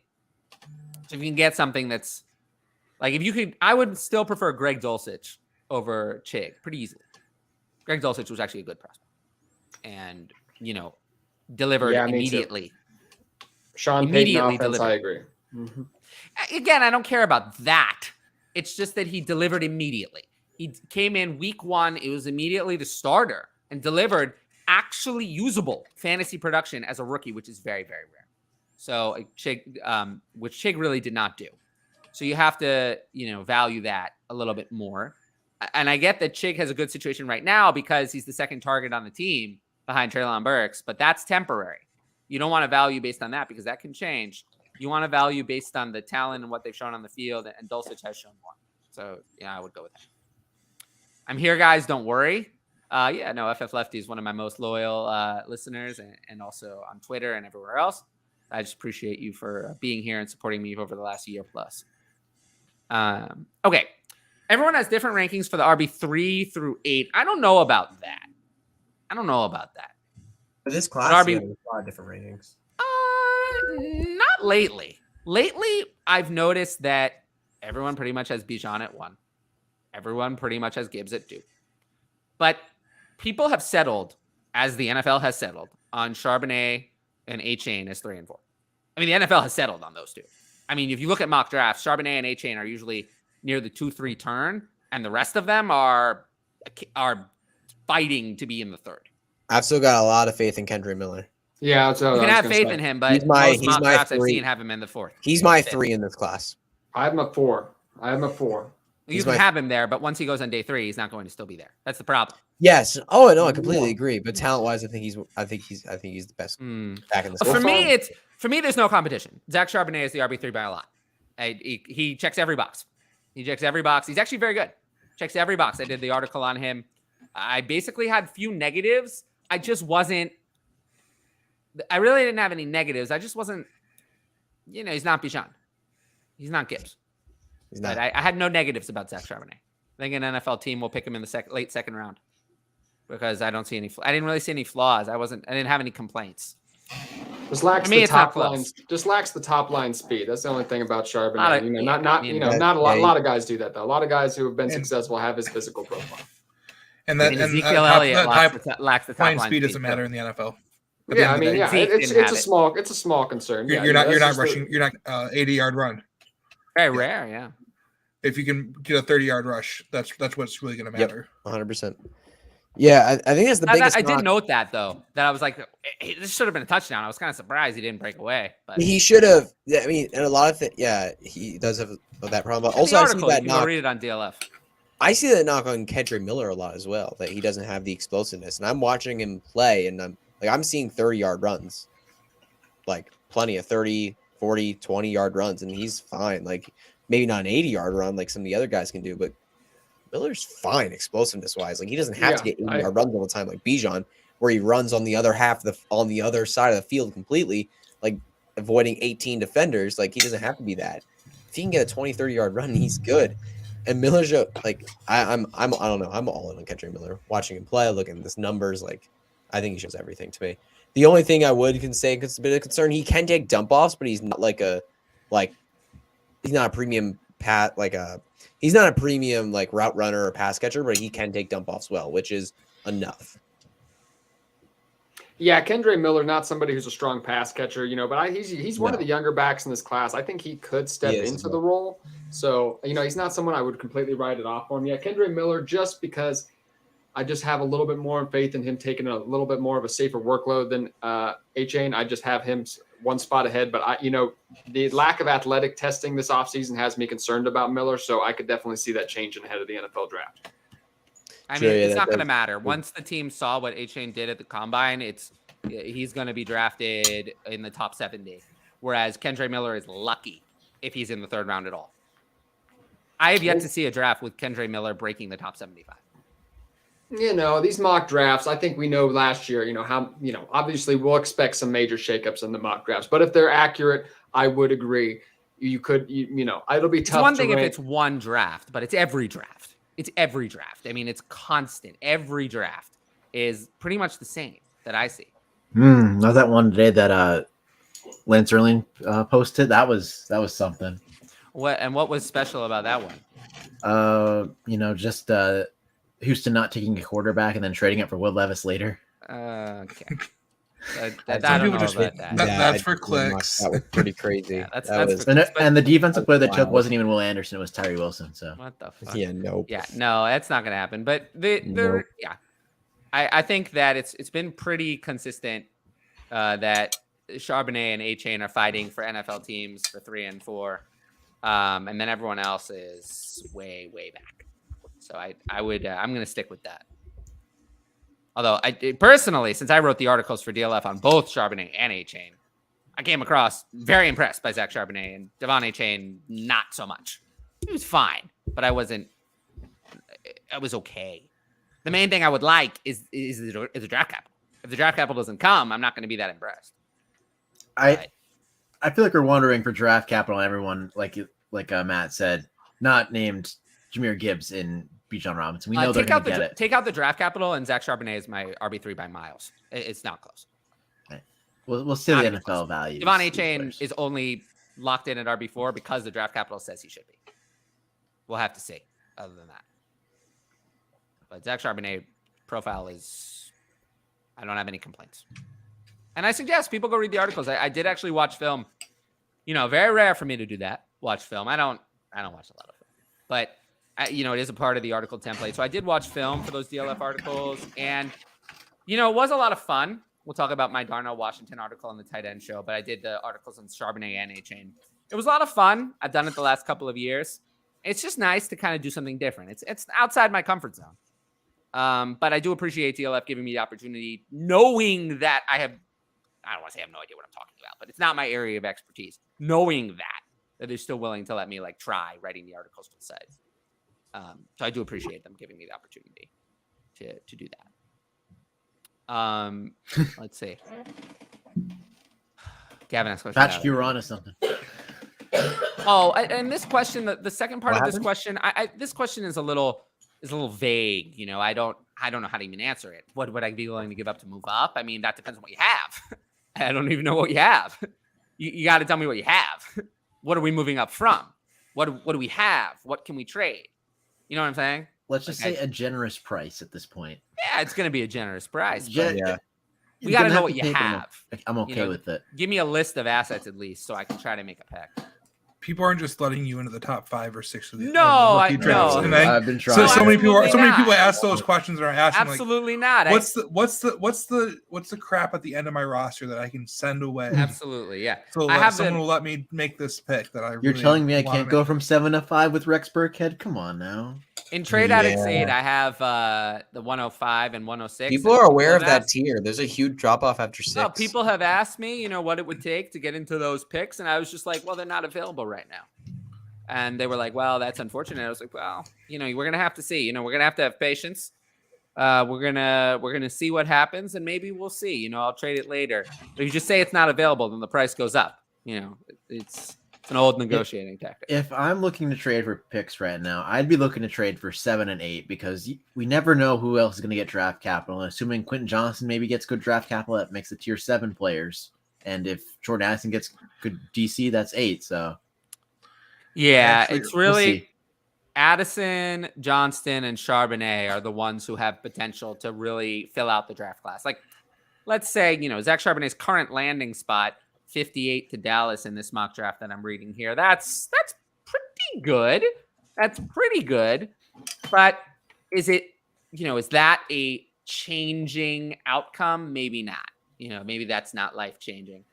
But it's hard to see something that would be, 44 to Atlanta is the running back taken there. That would be pretty good. But there are some places that I would really like. But yeah, 58 to Dallas is honestly not bad. yeah, 54 to the Chargers. 54 to the Chargers. The mock has Devon A-Chain there. But I'm not as in on Devon A-Chain. I don't think I'm going to have him at 107 in the Superflex no matter what. But if Zach Charbonnet went there, maybe. I kind of like someone going to Dallas. Or not Dallas. I do like someone going to Dallas, but I actually like someone going to the Chargers even more. Because I want to be tied to Justin Herbert. And if someone is picked that high going to the Chargers, that means Austin Eckler is going bye-bye. is a Washington Commander. Whoa. Gross. That's so gross, Ryan. Hey, I'm just saying. No, I get it. I mean, Ron Rivera, the Christian McCaffrey system for Austin Eckler. I don't hate it, but he has someone there that can run it just perfectly with Antonio Gibson. Come on now. yeah, no, I must have missed Joking. that. Let's not get into it. Yeah, let's not. Ryan, I do like what you said though about trading up to like the 107, 108 right now. It's great advice. Where it's cheaper right now is because that tier can shift out. It's not going to shift in. It's not going to go from the cutoff being at 6 to moving to like 4. Unless someone gets No, hurt. it's not. Unless Unless someone like gets hurt. an injury happens. But that line can move from 106 to 107. And it's a whole hell of a lot easier if someone's falling and someone likes someone to be able to move up from that last little bit from 108 to 106 or 108 to 107 on draft day than it is to make that jump from 112 to 107, 108 on draft day. You're not going to get that big jump. the closer you are to the draft. Mm-hmm. So if you think you want to do that, now is the time. Your clock's ticking. Your return on investment when that pick's on the clock, even if it's not in that high tier, and maybe QJ doesn't get draft capital and Addison doesn't, someone's still gonna want someone, right? Mm-hmm. It always happens. Like I know. We say it every year, but you have to repeat yourself. So it's one of those things where everyone wants to make that pick. What about this one? I have Kyler, Watson, and Lance. Okay. I used to look so good. Not so much anymore. Well, that's why he's asking the question he's asking. I also have 102. Do I draft Stroud or whichever quarterback goes number one and try to trade back? I don't think a quarterback's going to go number one. Whichever quarterback goes number one in real life. The Panthers. Oh. Yeah. Not Bijan. I'm fine with drafting Stroud, but I would like to trade back. I mean, if I could trade back. In an ideal scenario, you trade back, but that's a risky quarterback room. You could probably use Stroud too. And it's 10 QB. It's 10 teams, so like each team should have no problem having 3 quarterbacks already on their roster or a plan to have 3 quarterbacks. So like the scarcity of quarterbacks isn't as big of a threat in a 10-team league like you would see in a normal 12-team or a 14. So I'm taking that pick. I'm making that pick of whoever your number one quarterback is, and I know I'm going to have 3 quarterbacks going into 2024 for sure once Kyler is healthy, because I'm not sure on Lance. I have to pose the opposite of the question, or the thing I was just talking about moving up now. What about moving down? Like, would you be okay to move down in the tier of 6 draft picks? Like, say someone needs a quarterback, and you, with this roster, you're okay with holding off on quarterback? Why not trade down and acquire assets, stay in the tier? What do you guys think of that? If I can move to 6 or 7, because in a 10-team, you could still end up getting Anthony Richardson potentially at 107 in a 10-team. I could see someone else jumping into there where players are drafting based off their need, not their actual value. I just think it's a crime to not be shopping for and shopping your picks right now. Well, I think you should always work hard. Exactly. I mean, if you don't get the right offer for your pick, like I said, it's going to be worth more later anyway. So unless you get that blow-away offer, just don't take it. Just wait till draft night. So, not draft night, but your rookie draft night. Yeah. All right. Would you give Russ and Elijah Moore for Metcalf, Hill, or Higgins any preference? No. Would I give Russell and Elijah Moore for any of those players? Yeah. I would give Russell Wilson for those. Yeah. Any of those players I would give away Russell Wilson and Elijah Moore for. 3 for 3. Yeah. Yeah. I can't argue. Yeah, I mean, I'd prefer Higgins than Metcalf than Hill. But yes. I have Metcalf. I have Higgins last just because I think he has a safe floor. I just don't love, Jahmyr Chase gets 10 plus targets generally every time the Bengals are out there. I just don't know if he has that upside with Jahmyr Chase totally out there all the time. So, he could always move on. We could see the Bengals decide that they're not going to pay T. Higgins 30 and Jahmyr Chase $30+ million a season. So that could always happen too. Yeah. It's funny. Can't tell. I mean, there were reports that a lot of teams were calling about T. Higgins this offseason. They said no. Sure they were. But it seems like they want to keep him. But yeah. I mean, we'll see in a couple years when they have that much cap space dedicated to 3 players on 2 wide receivers and a quarterback. We'll see if they want. It's hard to actually do. Yeah. I will say, first of all, Matt, check your DMs. I've invited you on the draft show. I'd like to have you on. Check your DMs. But DK Metcalf or T. Higgins in Dynasty. If Higgins, why? Numbers suggest DK. Why do the numbers suggest DK? I'm not. know. I mean, he's outscored him, I guess. I like DK Metcalf a slight more. I know he's been playing. I know his upside's been capped with Tyler Lockett, which I was just saying the same thing about T. Higgins, but I just like the physical profile a little bit more. I saw Tyler Lockett take a little bit more of a back seat the second half of last season as opposed to in targets to DK Metcalf. Obviously the beginning half of the year was a little bit different than that. But yeah, I just have DK Metcalf, just slightly ahead of my 2023 rankings, slightly ahead of my dynasty rankings, just playing, I just don't know if we'll ever see T. Higgins capitalize on that upside with Jahmyr Chase. He has that, he can be an elite wide receiver, top wide receiver for any team other than almost the Bengals, but it's kind of tough for him with Jahmyr Chase there. Yeah, I mean, T. Higgins has had more yards per game each of the last 2 years than Metcalf in either of them. More receptions per game. It's very close, but slightly more. DK Metcalf has had some more touchdowns, although he has played, a little bit more. Not that many more touchdowns, 18-13. So, yeah, I mean, if they were exactly the same age, I might pick DK Metcalf, but, there's 1 year, and since they're basically dead even, that's the deciding factor. They're basically dead even to me. I'd still rather have Joe Burrow as my quarterback than Geno Smith. So, yeah. But overall, they're very, very close. So I don't know. If I need a deciding factor, that's the deciding factor. I think we could revisit this in a month when the Seahawks dropped a round 1 wide receiver. So I don't think that would hurt. I don't think the Bengals. Yeah, will. it would. I think the Seahawks could. They have 2 picks. DK Metcalf is not quite like AJ Brown, as in like Justin Jefferson, Ja'Marr Chase, CeeDee Lamb to an extent. AJ Brown, maybe end of list of, and then maybe a few older players, Cooper Kupp, Devontae Adams, players where I don't care about other players. They're so good. It's not going to matter. DK Metcalf is not on that list.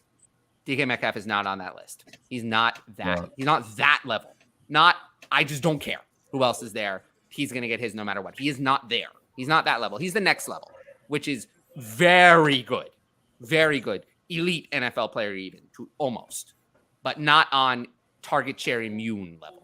He's not that good. So if Seattle drafts a round 1 wide receiver, it will hurt. It will hurt. He's a player who would be affected. So that is something to consider. Absolutely. Especially with someone like Geno Smith throwing the ball. Someone who's not Joe Burrow. Someone who's not going to support that level necessarily. But yeah, if they drafted a round 1 wide receiver, it wouldn't even be close in T. Higgins' favor for me. If Titans trade up for a developmental quarterback, that'll be Anthony Richardson at 3 if they're trading up. I'm scared for that quarterback's development. Well, okay, but development takes a while. Like, it's the kind of thing where, everyone could be cleared out after this year. Like, everything could be gone. You could have a completely different team. I mean, after this year, you could have that developmental quarterback, Ryan Tannehill, be gone. And then you can bring in new receivers to kind of complement Treylon Burks and Chase, and then whatever else you have. If I'm Tennessee right now, I'm picking up the phone and I'm calling Arizona and I'm saying, hey, we know you're losing a blue chip guy at 3 if we trade up. We'll give you Jeffrey Simmons and our pick and whatever else we need to do to, add on to it to make it work. Wow. And just start there. That's brutal. So it's what you have to pay to get up there. I know it's what you have to pay. And then the Colts are cooked at that rate. Because quarterbacks the Colts would be disappointed, yeah. 1, 2, 3, and they're stuck with Will Levis, who the NFL I've heard is viewing as a mid-first rounder. So gonna overdraft Will Levis, or what are you gonna do? It puts them in such a tough spot too. So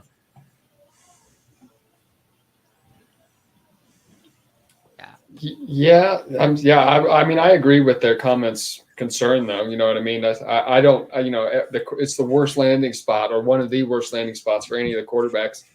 Will Levis and Anthony Richardson, are the candidates there. And yeah, I would move them down. It would be viewed as a poor landing spot for me, and I've kind of laid that out earlier in the show. It would just be kind of bad for all around. Don't love it for the pass catchers. Don't love it for rookie quarterbacks, considering there's not a lot of weapons either. But could you imagine an Anthony Richardson, Derrick Henry read option though? It'd be kind of sick. Yeah, that'd be wild. You talk me into that, but anything else fantasy related, I totally agree with you. Do Get like a triple option going, get Treylon Burks running behind it all. Oh, that'd be spicy. Huh. That would be funny. We gotta run. I mean, Wow. Vrabel would do it too. Honestly, And it would work at least once. I'd be here for it. But yeah, I mean, I think we forget that of how many veterans the Titans have cut already this offseason and how much they've gutted this team already. They really Like, have. There's Like, so they're- much dead cap that's just eaten up by players that aren't even going to be playing this year, and they've said 2023 is not going to be their year. They've made that clear, and they're going to 2024 is going to be their big free agency class to go out and rebuild this team. which is why you trade Jeffrey Simmons. Like I said, I'm pretty sure he's a free agent 2024. So I think it's perfect because who knows where you're going to finish next year. You're probably going to be bad, but are you going to be 1 or 2 bad and then miss out on Drake May and Caleb Williams? And then you're completely you don't have a solution for however long it goes unless 2025 produces some gems. But I think you got to swing now if you're the Titans. Also, what does swing for picks 1 and 2 mean for former NFL Coach of the Year Mike Vrabel? I feel like Mike Vrabel is not going to just roll over, and you're not going to keep on a coach who went from multiple top records in the AFC while battling against Patrick Mahomes, Josh Allen, to worst record in the league. That's not acceptable. Yeah, that's the dilemma that the Titans are in. You know what I mean? They probably should just rebuild, kind of, just go full rebuild. But Mike Vrabel's not going to do that because he's not likely to survive that. This is a multi-billion-dollar industry. Yeah, so you're not rolling over and dying.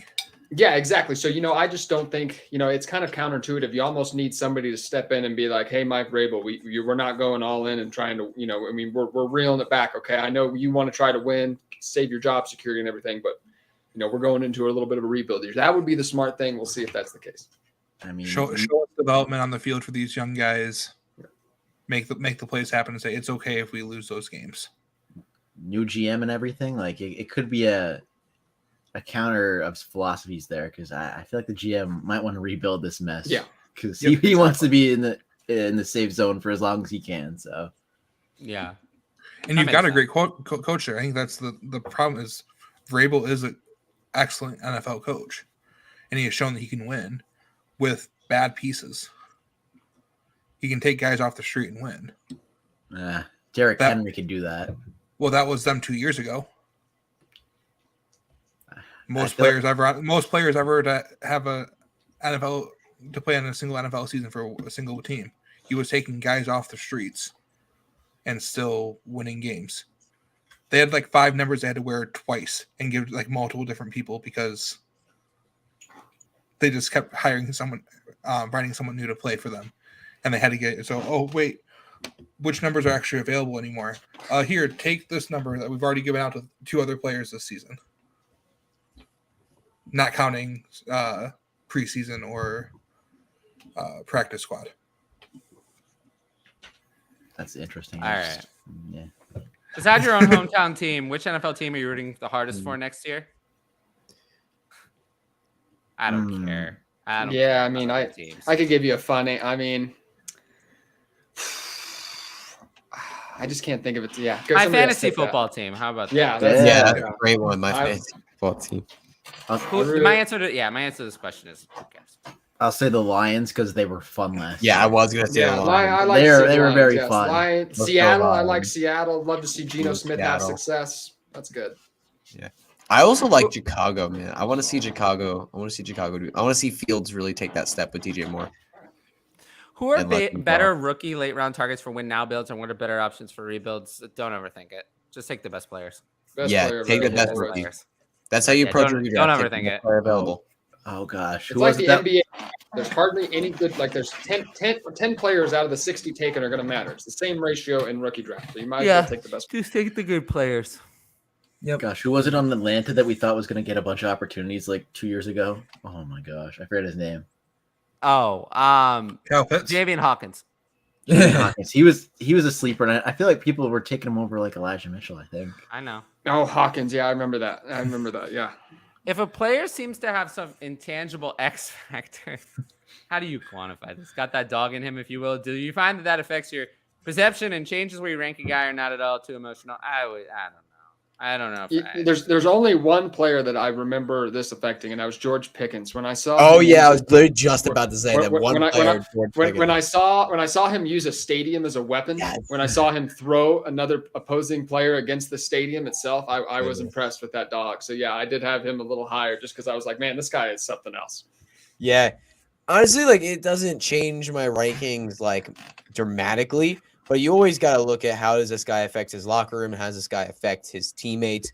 Because that is it's a huge thing. Like, I mean, we were talking about it earlier in the show. Like, these are people with emotions and feelings. And like, we got to consider that a little bit. But the only one that's dramatically changed my rankings would be George Pickens. When I watched him, for me, the moment was when he silenced the sideline of the other team and he just threw the opposing corner on a run play. It was a run play, and he just threw this guy and just shushed the entire sideline of the other team, and it was unbelievable. We need more of that, not less. Yes.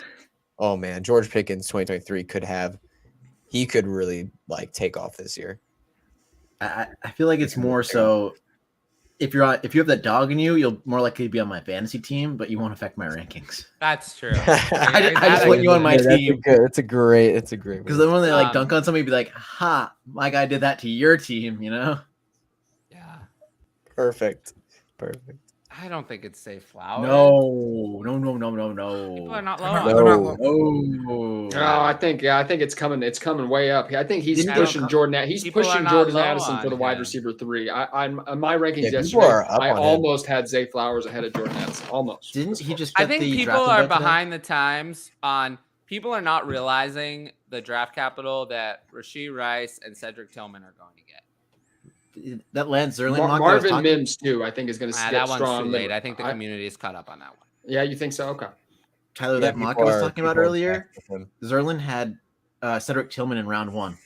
That's not going to happen. But I think that the rankings Well, community that's has not crazy. caught up on the draft capital of Rice and Tillman. Mims, I think they already have. I think if you'd asked this question 3 weeks ago, I would have said Marvin Mims, but it's not that. That's not the case anymore. Saquon's Yeah, going a top lot of 15. sneezing. Yeah, my hot sauce made me sneeze. The Bengals sold things. They Okay. did. Who do you want for your birds of 10, Ryan? Well, this is a Hutch question too. Yeah, I think Who's your Ryan's bird? the more famous. I would No. love. I don't Talk think about he's gonna fall. But Christian Gonzalez at 10 would be spectacular. I would love That's not gonna Devin. happen. That's not gonna happen. When Atlanta at Devin 8. with I would love Witherspoon. I think a corner is a great pick. I love Witherspoon. I think that would be a great pick there. This mock I here don't has I Witherspoon. don't want Bijan at 10. I do. I just don't, man. How about JSN at 10? That would be funny. That'd be, oh my goodness, that'd be Pretty insane. electric. No, that's not the right move It's for not, them, but man. it would be funny. It's not at all. I mean, they do need a wide receiver 3. I mean, a second or third round wide receiver, I would not mind that at all. I think that'd be great for them. They need a wide receiver 3, but JSN is not the move. Man, who else could they? It's Bijan Robinson or Jalen Carter for me. Flip a coin. I don't care. Jalen Carter is also a great pick. Jalen Carter is such like a wild card now. But he is a wild card. He's Did- very risky. Did you hear the rumors? He declined the top 10. Yeah, that's not visits? rumors. I mean, that's Well, the yeah, he reality. did. He didn't He did. take meetings. But no, the rumor is because Philly guaranteed him if he's there at 10, that's where they're going. Interesting. I didn't know that. So that's what the rumor is on the streets right now. Pretty smart. Wow. Okay. Had a surprisingly disappointing athletic testing though. I guess that's yeah, kind that's of an His understatement. pro day. yeah. Ooh. Yeah. It was Oof, really ouch. bad. Not good. Yeah, not good. All right. Well, oh yeah, appreciate that. Well, I guess we'll wrap it up. I don't know how much we talked about quarterbacks and running backs. We Hey, talked, you got so many questions on this show, man. Like, that's Yeah, how we it had is, the whole you know, show. a lot of questions. I always prefer to go to the questions in the live chat. We got a bunch of We'll running talk backs. about these guys next or 2 Thursdays Yeah. and Fridays from now. We'll or 3, talk whatever. about it. We're going to be However live long. during the NFL draft, night 1 and night 2 for many hours. It'll be very exciting. I know I don't sound very excited, but I'm just tired today. And Emerson, you should come back on if you Have would me on like. anytime, man. Love just, to come back. We'll commit to the people that you'll come on during the NFL draft. They'll be very happy. I'll come on during the NFL draft. I'll definitely make an appearance. Absolutely. I love it. Clip that. It's going to be clipped. I'm already scheduled. Yeah. Well, the rest of you are already scheduled. That's why I didn't ask. Scheduled. Toss me in. I'll be there. The rest of you are already scheduled for lengthy periods of time. Yeah. So yeah, it'll be fun. We'll be live night 1 and night 2 right here on this YouTube channel. Of course, if you like the channel, make sure to subscribe, comment, and like. Comments especially really, unlike apparently Twitter, comments on YouTube really drive the algorithm. So those comments on the show really help. Okay. And hit the notifications bell to be notified about future content. I might have some more. I will say there's going to probably be more videos and less live streams. So especially hitting that notifications bell in the future is really going to help because the videos are just going to drop when they drop. So you'll be notified about all of my future content. And lastly, anyone have anything else they want to plug? I'm always, if you check my Twitter, I have like 4 or 5 articles coming out a week, 3 or 4 podcasts. So you'll always see stuff cranking out. Oh, you're busy, dude. Oh, yeah. I actually never had followed you on Twitter, but I folled you during the show. But wow, we're making connections here on the show. That's what the show's all about. Check that out. Yeah, and you guys can just follow me on Twitter, Matt Hutchinson B_FF. I'm doing stuff. Unfortunately, like the next month or so, I have to be pretty inconsistent on Twitter because of my concussion and all that. I have to be pretty inconsistent, not as active on screens and stuff. But I will do my absolute best to always be there on Twitter, answering questions, talking, whatever. Don't hurt your brain, man. Take it easy. Yeah, I'm trying not to. On your brain. Yeah, I'll probably draft Waddle. Yes, draft Waddle. Trade Higgins away and marry JSN just because. Why not? Who cares? And then I always love those. Oh yeah. Fuck, marry, kill questions. Those are always fun. Those are so at parties. But if you want, last thing, if you want to support me, the best way, it's always in the show notes on the podcast feed. It's at the bottom in the comment in that little description of the show on YouTube. Sign up for the Patreon, patreon.com/fantasy advice. You'll get my one-on-one DM advice, Discord, all that other stuff. It's the best way to actually see the Dynasty strategy. Sometimes I know it's tough to answer questions through a live chat on here or on Twitter. But, in DMs, we have as much time to just go back and forth and figure out exactly what's going on with your team. So that's always what I suggest if you like the content on here. But until next time, I will see you all later. Peace. Peace. Take it easy, everybody.